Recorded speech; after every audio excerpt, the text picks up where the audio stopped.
Use होने वाला है, तो पहले मैं उसको बता देता हूँ। हाँ, ऐसा कुछ है सेकंड।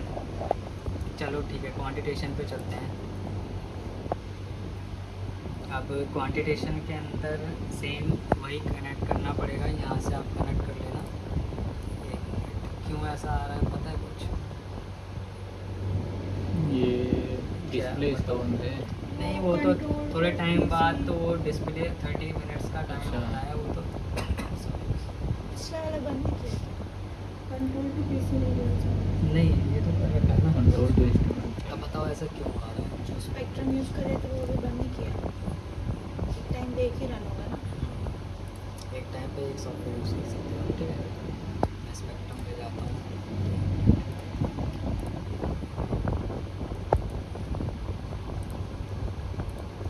स्पेक्ट्रम वाला देखो ना, तो ये ऑन है, ठीक है, कनेक्टेड है। तो पहले इसको यहाँ से डिस्कनेक्ट कर लेना, इसको क्लोज कर देना बस। और फिर आप जब जाओगे क्वांटिटेशन मोड में, तो आप यहाँ से फिर इसको कनेक्ट करोगे तो कनेक्ट हो जाएगा, ठीक है। तो वन टाइम में आपका एक ही मोड कनेक्ट हो पाएगा, ठीक है। इसके अंदर ना क्यूवेट लगी हुई है एक, तो इसलिए माइनस में जो इसको लगा देते हैं डिस्टिल वाटर का। इसको close कर दो, ऐसे ठीक है, ठीक है। तो अब यहाँ पर देखो क्या करना है, यहाँ पर भी वही सेम 2-3 चीज़ें होने वाली है।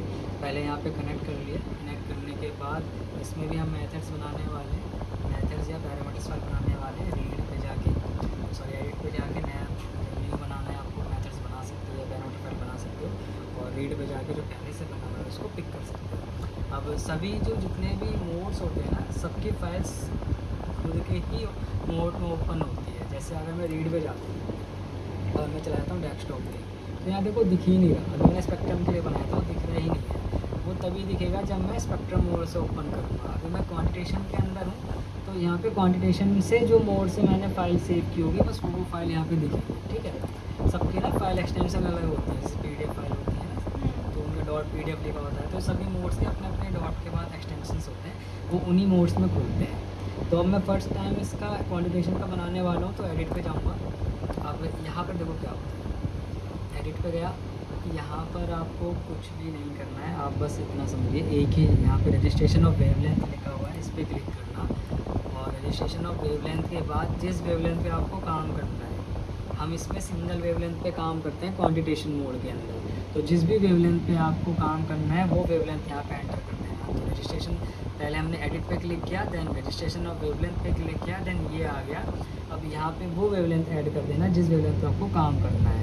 और यहाँ पे सेटिंग्स आपको देख लो, मेजरमेंट और वैल्यू में एब्जॉर्बेंस रहेगा, और ये 3 ही रहने दो, मेजरमेंट मेथड में पॉइंट, ठीक है।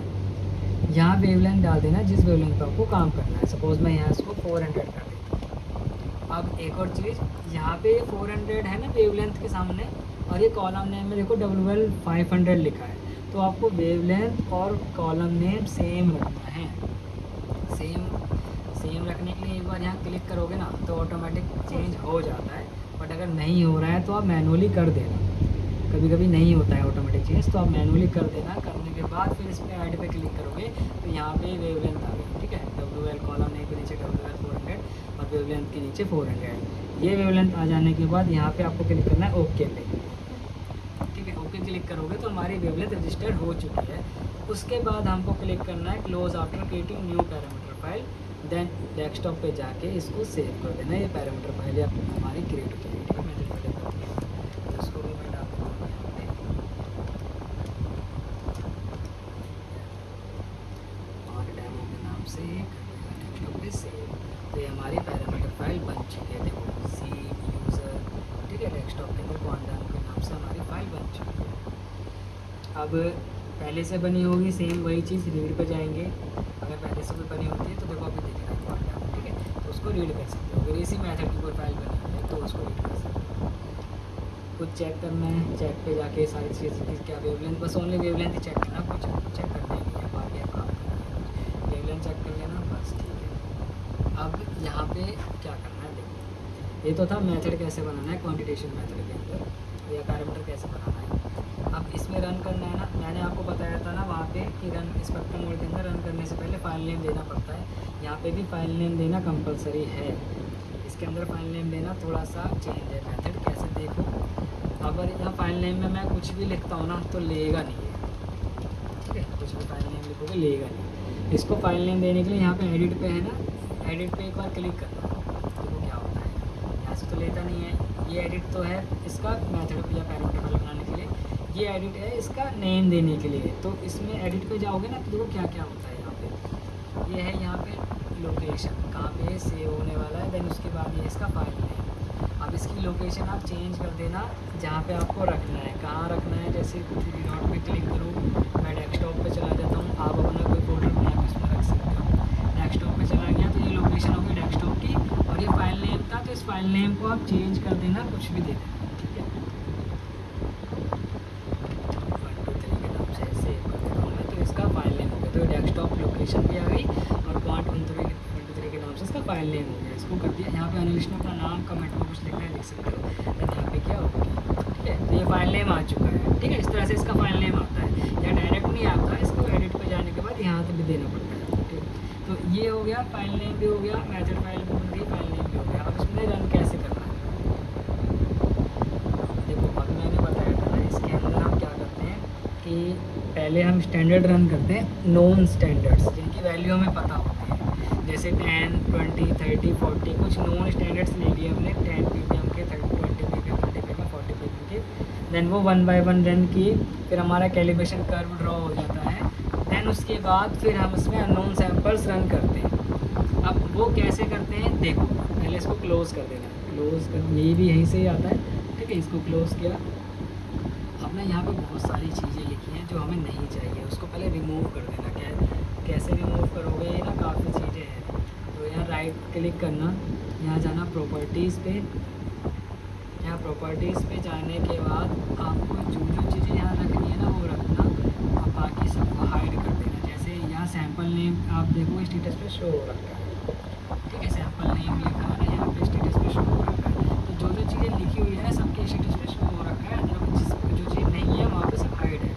तो जो मुझे रखना है ना मैं रखूँगा, अदरवाइज सबको हाइड कर दूँगा। जैसे सैम्पल नेम रहने देता हूँ, सैम्पल आईडी पे डबल क्लिक करना चला जाएगा, ऑप्शन पे डबल क्लिक करना चला जाएगा, टाइप रहने दो, EX पे डबल क्लिक करो चला जाएगा, कॉन्सेंट्रेशन पे भी डबल क्लिक करो, कॉन्सेंट्रेशन रहना चाहिए, रॉ डेटा पे क्लिक करो, ये भी चला जाएगा। रिजल्ट भी हटा दो, और वेट फैक्टर नीचे लिखा है, वेट फैक्टर देख लिया, इसको भी हटा दो। कमेंट लिखना है तो ठीक है, दास कमेंट को भी हटा देना। अब इस पर क्लिक कर देना, एक ये WL400 इसको ले आना बस, ठीक है।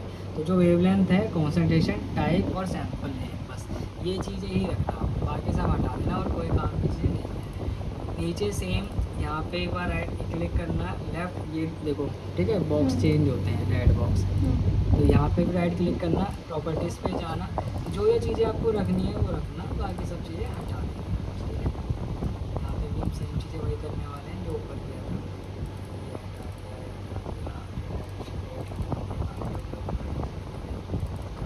ठीक है, 4 4 हो गए, तो इसको हम हटा देते हैं। अब देखो यहाँ पे क्या करना है,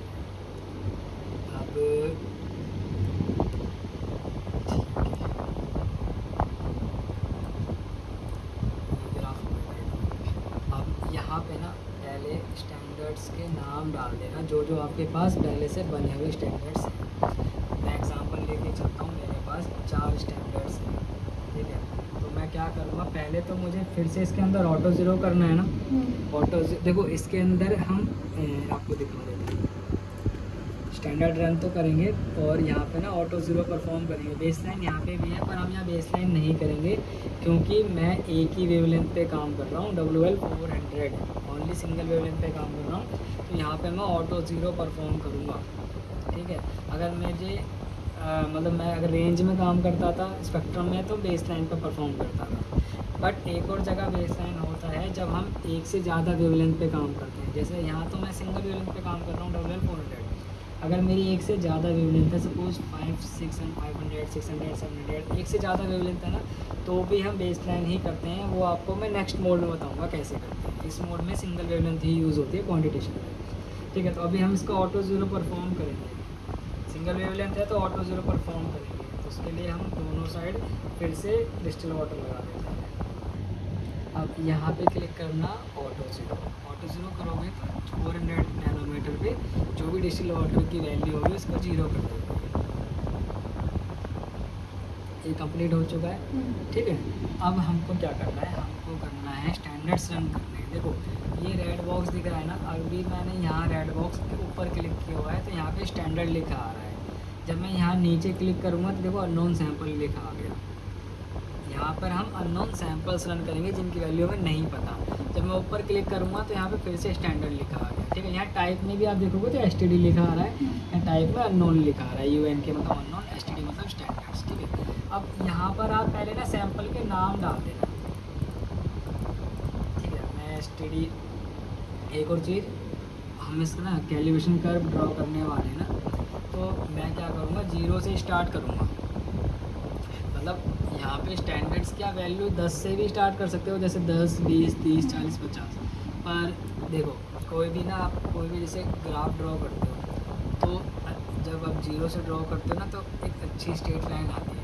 मैं चाहूँगा कि जो कर्व ड्रॉ हो 0 से स्टार्ट हो, ना कि किसी एक पॉइंट से स्टार्ट हो। मतलब अगर मैंने 10 सीधा 10 ppm लिख दिया ना यहाँ पे, और फिर उसके मैं कॉन्सेंट्रेशन लूँगा तो कहीं हाँ यहाँ पे इधर से आएगी वैल्यू, जो स्ट्रेट लाइन आएगी।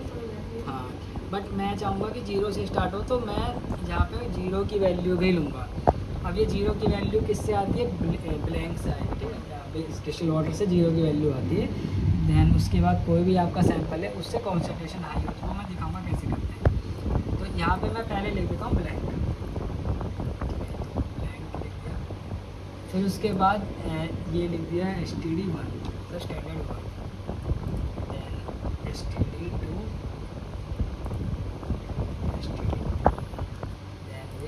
STD, ठीक है। तो ये हमारे हो चुके हैं सारे स्टैंडर्ड्स हमने लिख दिए, ब्लैंक लिख दिए। अब इनकी जैसे मैंने बताया था कि स्टैंडर्ड्स की कॉन्सेंट्रेशन हमें पता होती है, हमारे लिए नोन होते हैं, तो हम इनकी कॉन्सेंट्रेशन डाल देते हैं। जैसे ब्लैंक की मैंने 0 डाल दी क्योंकि ब्लैंक की 0 ही कॉन्सेंट्रेशन होती है। स्टैंडर्ड 1 की मैं मान के चलता हूँ, मैंने जो पहला स्टैंडर्ड बनाया है वो 10 ppm का है, वो आप कुछ भी बना सकते हो। मैं दूसरा 20 लेके चलता हूँ, तीसरा 40 और चौथा 80, ठीक है। तो ये मेरी नोन वैल्यूज़ है, मुझे पता है मेरे स्टैंडर्ड्स की वैल्यू ये है। आपके जो स्टैंडर्ड्स आप बनाओगे उनकी वैल्यू आपको पता होनी चाहिए, ठीक है। तो स्टैंडर्ड्स का मतलब वही होता है कि हमको वैल्यू पता होती है। तो ये मैंने कॉन्सेंट्रेशन में वैल्यू खुद से डाल दी है। अब मैं यहाँ पे करूँगा रन सैंपल्स। कैसे करूँगा, देखो मैंने ऑटो ज़ीरो परफॉर्म कर लिया है। अभी यहाँ पे आप स्टार की मार्किंग देखोगे, 1 के सामने स्टार मार्किंग है, मीन्स ये रन होने वाला है। जब मैं स्टैंडर्ड पे क्लिक करूँगा तो ये रन होगा। अभी यहाँ दोनों साइड ब्लैंक रखा है, दोनों साइड डिस्टिल वाटर रखा हुआ है, तो आप वैल्यू यहाँ देख रहे हो 0 0 आ रही है। जो 400 है ना, इसके नीचे 0 0 वैल्यू आ रही है। तो जब मैं ये स्टैंडर्ड पे क्लिक करूँगा ना तो यहाँ पे देखो 0 0 आ गई वैल्यू, 400 वैल्यू के नीचे 0 0 वैल्यू आ गई है। अभी यहाँ स्टार की मार्किंग नीचे आ चुकी है, तो मतलब ये रन होने वाला है। अगर मैंने फिर से स्टैंडर्ड पे क्लिक किया ना तो 10 के सामने भी 0 आ जाएगा, पर मैं नहीं चाहता। मैं अब यहाँ पे करूँगा, अपना एक सैंपल लगाऊंगा। अब एक सैंपल लगाऊंगा, तो सैंपल कैसे लगाऊंगा, मैं डिस्टिल वाटर के अंदर ना थोड़ा सा इसका कॉन्सेंट्रेशन बढ़ा देता हूँ, क्योंकि 590 में एब्जॉर्बेंस हाई है, इसको भी चेंज नहीं कर सकता। चलो ठीक है, इसी ठीक है। तो आप देखोगे ना यहाँ वैल्यू आ तो रही है, बट वो थोड़ी कम है, इसको और बढ़ा सकते हैं।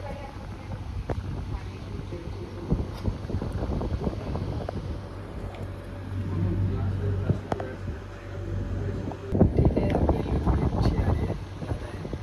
अब यहाँ पे मैं रन करूँगा, तो जैसे रन करूँगा ना स्टैंडर्ड 1 के सामने जो वैल्यू है 10 ppm, उसके सामने एब्जॉर्बेंस आ जाएगी।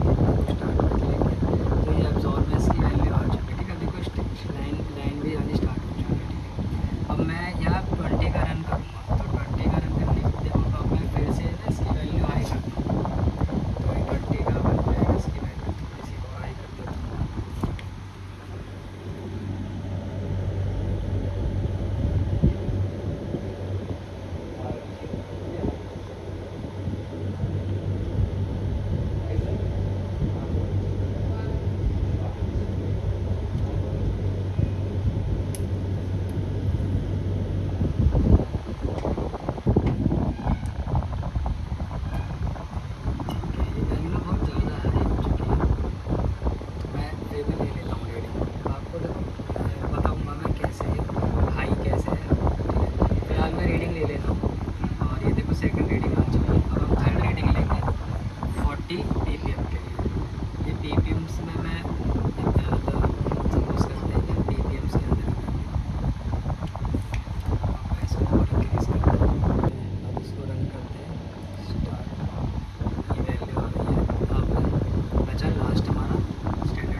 ऑब्जर्वेंस की वैल्यू है, 3 1 है हमारी ऑब्जर्वेंस की वैल्यू है।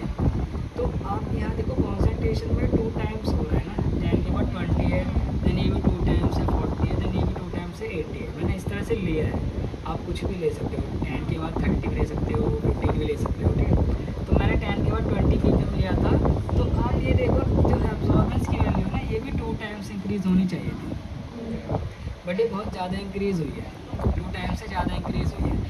अगर ये मतलब 3 1 है तो 6 2 के आसपास आता ना अगर, तो ये रीडिंग हमारी अच्छी मानी जाती है।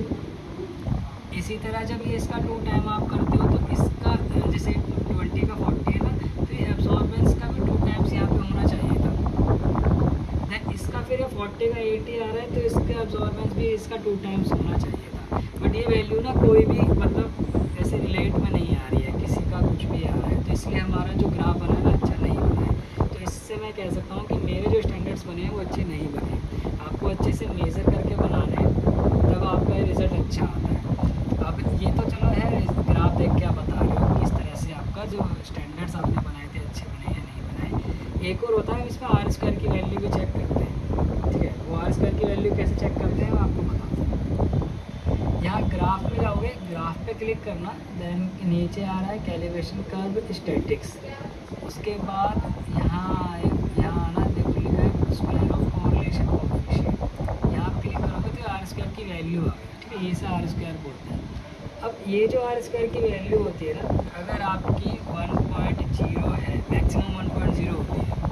अगर आपकी 1.0 है तो मतलब आपका बिल्कुल परफेक्ट ग्राफ बना है, बिल्कुल परफेक्ट ग्राफ बना है। बन भी जाता है, ऐसा नहीं, बन भी जाता है, आइडियल बन भी जाता है 1.0 अगर आप बनाओगे अच्छे से बन भी जाता है। बट नॉर्मली आपका जो आएगा ना, वो आएगा 0.999, 0.998, 0.997, 0.996, कुछ इस तरह से, मतलब पॉइंट के बाद 99 आते ही आते हैं। बट आप देखोगे पॉइंट के बाद 1 ही 9 आ रहा है, सेकंड में 1 आ रहा है, तो मतलब रिजल्ट बहुत हमारा ख़राब है। तो ग्राफ बना है बहुत ख़राब बना है।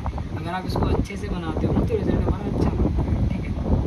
तो ये है स्टैंडर्ड्स, ग्राफ कैसे चेक कर रहे हो, अगर हमारा ठीक बना है नहीं बना है। इस तरह से हम इसको स्टैंडर्ड्स को रन करते हैं, वैल्यूज़ हमको पता होती है, और आपके एब्जॉर्बेंस की वैल्यूज़ आप ये चेक कर सकते हो कि स्टैंडर्ड्स आपके ठीक बने हैं नहीं बने हैं, ठीक है। तो अब ये तो था हमारा स्टैंडर्ड कर्व बन चुका है, ये हमारा कैलिब्रेशन कर्व बोलते हैं या स्टैंडर्ड कर्व बोलते हैं, ये हमारा बन चुका है। वैल्यूज़ हमने सब चेक कर ली, अगर ये ठीक वैल्यूज़ है, इसके बाद फिर हम चलते हैं सैम्पलिंग पे, अननोन सैंपल्स रन करते हैं। वो कैसे करते हैं, अभी देखो ये इसमें स्क्वायर पे है ना, अब यहाँ पे क्लिक करना तो अननोन सैंपल पे आ गया। अब मैं इस पर क्लिक करता हूँ इंस्ट्रूमेंट कंट्रोल, यहाँ देखो अननोन सैंपल लिखा आ गया। यहाँ पे क्लिक करते हो तो स्टैंडर्ड लिखा आता है, यहाँ क्लिक करते हो तो अननोन सैंपल लिखा आता है, मतलब हम अननोन सैंपल्स रन कर सकते हैं। यहाँ देखो स्टार भी लिखा आ रहा है, ठीक है। अब अननोन सैंपल रन करना है ना,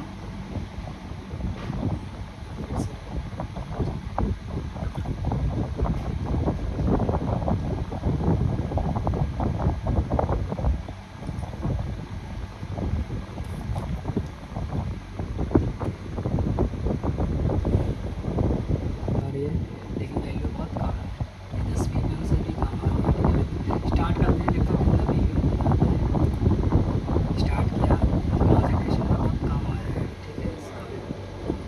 इसको हम अच्छे से बनाएंगे तो इसका रिजल्ट अच्छा आएगा। अब ये एक और चीज़ मैं आपको बताता हूँ, देखो ये कॉन्सेंट्रेशन की जो वैल्यू आती है ना, ये डिपेंड करता है कि आपका जो यहाँ पे कैलिब्रेशन कर्व किस तरह से बना था। अभी कैलिब्रेशन कर्व ना अच्छा नहीं बना है, तो जो हमारे अननोन सैंपल्स है ना, उनकी वैल्यू भी अच्छी नहीं आने वाली है।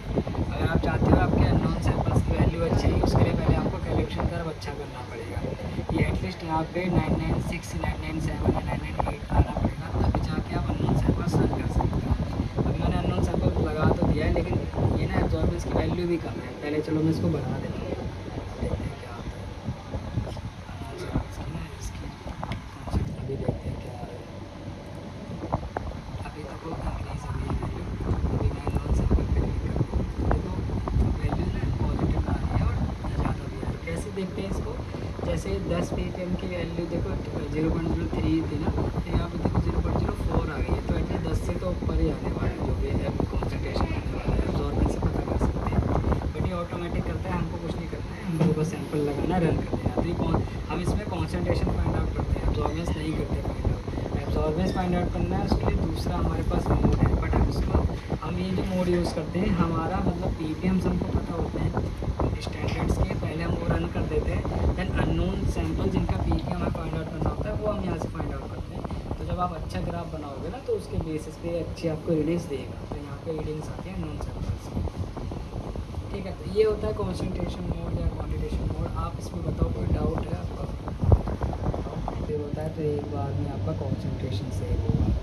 तो आपको जैसे स्टैंडर्ड्स की वैल्यू चाहिए तो कर सकते हो, अदरवाइज स्टैंडर्ड्स नहीं चाहिए तो यहाँ कॉन्सेंट्रेशन पे क्लिक करना।